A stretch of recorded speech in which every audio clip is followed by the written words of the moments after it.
All right, so doing a brake adjustment on the Thunderbird, and I thought I would share a couple tips on how to adjust the drum brakes at the back, and then also how to adjust the parking brake. So I'll start by taking the camera under the car here. All right, so I found my brake tool. They were just hiding under the mat here. It's a little bit hard to get in here, but hopefully you'll be able to see. So I've never adjusted on a older GM car or a Chrysler product, but even a lot of modern day vehicles are similar to this. With if they have, I guess up until like they still had drum brakes. For instance, my 2000 F250, it has disc brakes, but the parking brake system is a drum system. So it has a adjustment access point. So there's a rubber plug that you'll need to pop off. Okay, and then if you look in here, hopefully you'll be able to see.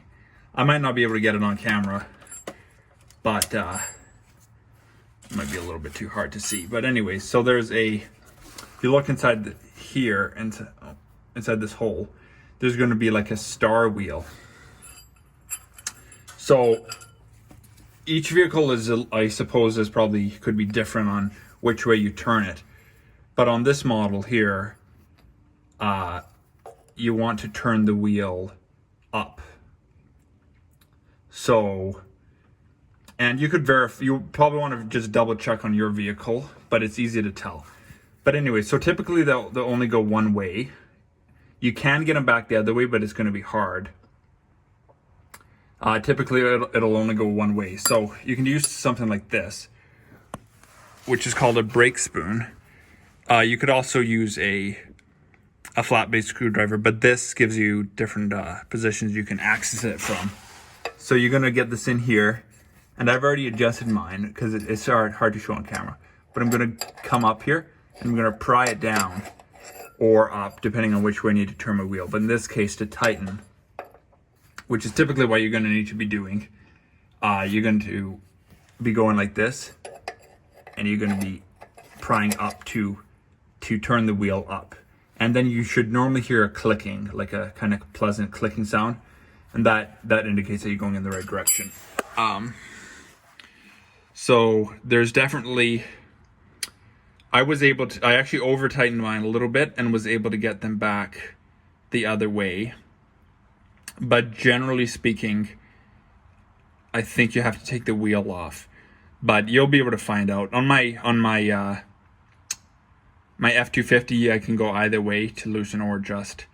But if your vehicle has a self-adjusting system, which this vehicle does, however, it's not working. Despite it all being rebuilt and stuff, it's still not working. And from what I've heard, most self-adjusting systems do not actually end up working. So I'm just gonna pop up top, and we'll go from there. Okay, so once you've got your adjustment started, well, let me back up. So even before you get the adjustment started, there's a couple ways to do this. You could take off your wheel and then take off your brake drum, and you can then put it on, and before it slips onto your studs here, you can kind of like, as you're sitting it on. So I'm not going to demonstrate. Let me just put this here. So imagine I'm holding the drum. So as I'm putting it on, I'm kind of gently sliding it over the pads to feel the resistance. And you want just enough resistance so it just is contacting the pads. Now, I didn't want to do that. Plus, it's much easier to do a drum adjustment if you have an open differential, but on my car I have a locking differential. So when I turn one wheel, it turns the whole drive shaft. So, but you could start by having it neutral, and then as I'm tightening it, I'm testing the wheel and turning it until I just feel gradually, you'll feel a little bit, you'll feel a little bit of resistance, and you just want a little bit of resistance. Now, the brakes will wear themselves down again into the proper position if you do over tighten it, but you definitely don't want to over tighten it so much that they're grabbing without any brake pedal, without you pushing the brake pedal. So if you have your vehicle up, which you'll need to turn your wheels, but you can make sure your vehicle's up and secure it at the front with some wheel chocks. And then you can start your vehicle, put it into neutral, and you can watch or have a helper watch you. And you should get to the point where the wheels will turn freely and drive, or maybe just with a slight bit of resistance with a smaller motor. But you don't want it to be stuck, okay? So it's kind of hard to demonstrate some of this because I'm by myself, but I suppose I can fire up the vehicle and kind of show you what I'm talking about. So I have it. It's going to get a little bit noisy.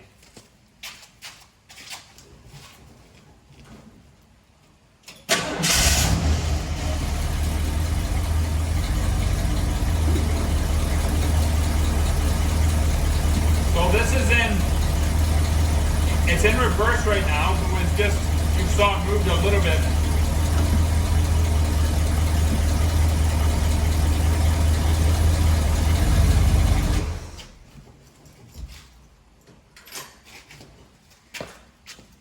So you probably noticed right at first,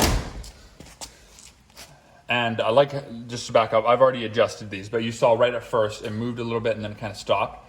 And then with just ever so slightly me pushing on the gas, it started rotating, and then taking my foot off the accelerator, it was moving. So these are maybe a little on the tight side, but I think it should be okay. But if you're not sure, when you think you've done your adjustment, take it for a quick drive, just maybe like, a kilometer or so, come back, park the vehicle, and carefully touch around your hub and your braking surface side to side. And if one feels like really hot or something, it's probably way tighter than the other side is. So that's a way to tell if you're getting even braking. Now, if it's on the front, like if you have a vehicle with drum brakes at the front, you'll notice right away because your vehicle is going to want to pull to one side. But with the back, it's a little harder. And again, it's a little harder to do this adjustment with a locking rear differential because you can't just turn one tire individually because it's hard to feel it. But so that's one way. But I tightened up both sides because I was trying to get my e-brake to contact, and I thought my first assumption was that the pads were just so far off that the e-brake wasn't even contacting very much. So I proceeded to tighten the star wheel until I could feel it stop. So as the brake shoes are spreading against the drum, eventually they touch, and then I felt it stop. And then that was obviously too tight, so I was able to back it up a little bit from there. So I think it should be pretty good.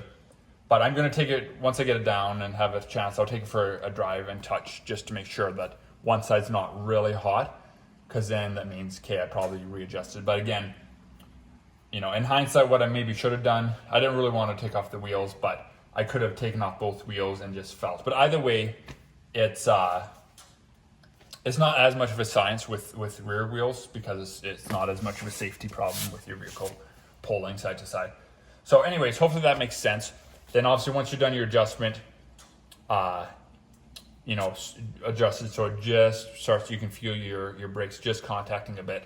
Then you can put your axis plug back in if you have one. So that's one thing. Now, then the next part of the adjustment is going to be the emergency brake. So like I mentioned, I thought maybe it was because the pads were so far out. So it could be that. So before you try adjusting your e-brake, you should adjust your just your regular stopping brakes. For instance, on this car, because it's a drum brake system, the e-brake and the regular brakes are the same. Whereas, like I mentioned on my F-250 there, the rears are disc brakes, but the braking, the e-brake system is like a drum style behind the disc brake. So anyways, this might be a little bit tight under here. So basically, I guess here, I'll start with explaining how to adjust it. So on this particular system, there's a couple there's a couple spots that could be binding. So you want to start by ensuring that your cable is actually moving. So you can, and on this car, I can actually hold my hand on the cable and then open the door, and I can push on with my other hand, I can push the e-brake and ensure that the cable is moving. So I know my cable is moving freely. If it's not, start by going to any spot where it slides into anything or any sort of protective shield or anywhere where you can see, and spray the cable down where it goes into spots. Like for instance, here when it goes into the adjuster, I could shoot some WD-40 into this rod here or other lubricant. And so I want to start by ensuring that my cable moves. So mine does. So on this particular model, what happens is the cable moves when you press the e-brake. It moves towards the front of the car, which then comes and the wire ends at this bolt adjustment system, and it grabs onto this thing here. So when I press the e-brake, it grabs this and it pulls forward, and then each one of these wires on the other end split off and go to each wheel. So one to each wheel. So how this is adjust, it's pretty simple. So mine was rusty, so I sprayed it down a little bit. But essentially how this works is this nut here is just a lock nut to hold your adjustment in place. So in my case, it was, 5/8 for this nut here, and then 1/2 inch for this one. So while holding this one still, loosen this one, and then either using I think it would be like a 1/4 inch or so wrench, but I just put a set of vice grips just on the end. I'll take it off so I can show you. So right here, so there's kind of a square part. I think it would be a 1/4 inch, but pliers would work too.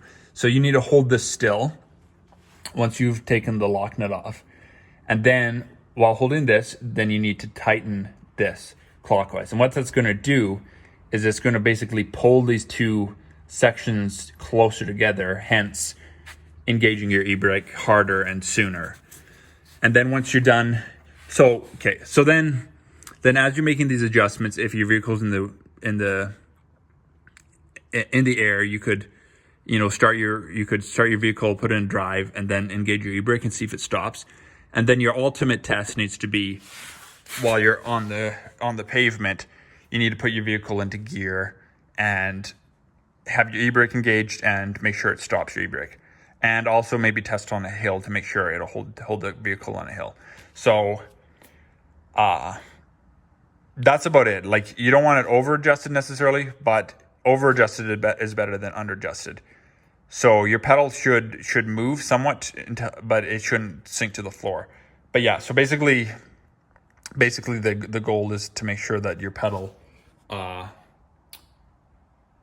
e-brake holds the vehicle even with giving it moderate gas, that it won't budge. And obviously if you give it a lot of fuel, it will probably still move forward, but it needs to hold the vehicle on a bit of a hill, ideally, especially if you have a manual car. Your e-brake is very essential for that, because that's what is keeping your vehicle, well, unless you put it in gear. Anyways, I'm getting down a bit of a rabbit hole there, but so once you've made your adjustments and you tighten that larger nut in enough, and you feel like it's stopping the vehicle adequately, then just re-engage your lock nut.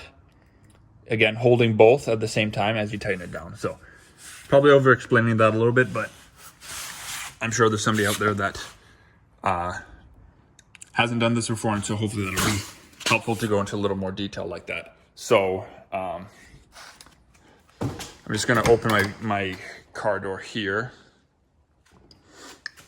So like I mentioned, and this is something I can't really demonstrate on video, but I suppose I could, but you'll just have to play around with it until you can get it set. So when you engage your brake, so it should go down with some resistance, and then your vehicle in drive should not move, essentially.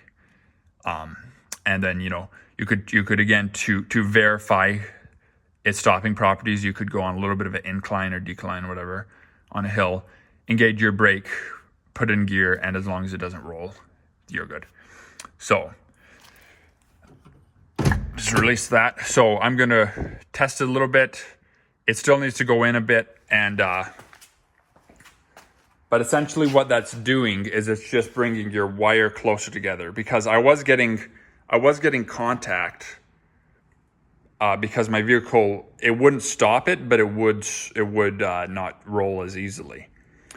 But so there are other adjustments you can do in here, but typically if you start by just bringing your wire together, and there are more than one adjustment, but that could be what it is, because I know everything in here should be pretty much set up the way it should be. So anyways, I'm going to finish bringing that cable in a little bit, and hopefully that'll do the trick. All right, hopefully that was helpful. I know it's a little bit of a long video for somewhat simple, but I find a lot of times watching tutorial videos, a lot of like those small details get left out, and especially for new guys starting out and getting into this kind of thing, like myself, a lot of times, I'd watch a video and then it's just like, you kind of get the big points, but then the small things are missed. So you'll notice in a lot of my videos, I over explain things, because it gives a chance to see all the fine. Right at the end of the video, somebody walked into the shop, and so I cut the video short. I don't know if he wanted to be in the video or not. I didn't have a chance to ask him, so I just cut the last bit out. But that was basically the end anyways. So I hope that was helpful, and if you have any questions or comments, put that in the comments, and I will try my best to answer any questions. But thanks for watching, and see you in the next one.